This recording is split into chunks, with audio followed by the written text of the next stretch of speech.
Протягивать руку помощи нуждающемуся – отличительная черта крымских татар. В этом еще раз убеждаешься на примере истории Лейли Идрисовой.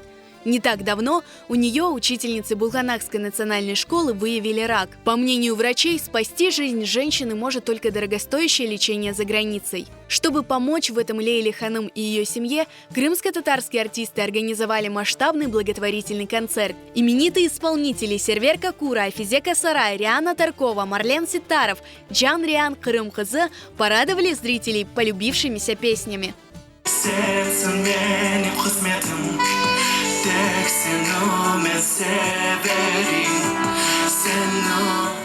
На сцену вышли и совсем юные артисты. Детский ансамбль «Йылдызлар» представил публике несколько уникальных композиций. В хореографических постановках Майи Анафиевой отразилась многовековая культура, богатый быт и история крымско-татарского народа. Танцы «Сазның алтын теллері», «Дюгун», «Аскер кыз» особенно запомнились зрителям.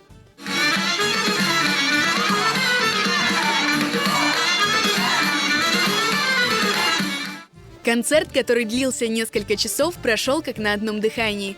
По словам артистов, он стал поводом для гордости за свой народ. Артистичный, милосердный, единый в стремлении к добру. Машалла біздің халқымызға, ойыншыларымызға, біздің балачықларымызға бин келе машалла. Алла саулық берсін. Hepimiz beraberlikte böyle kıvanç günlerini göreyik. Halkımız için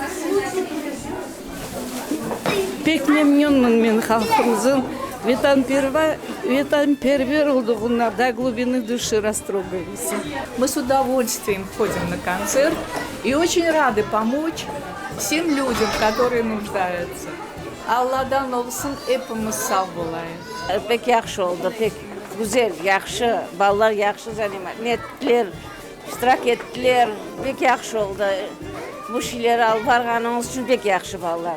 В ходе благотворительного концерта было собрано более 188 тысяч рублей. Все они переданы семье Лейли Идрисовой.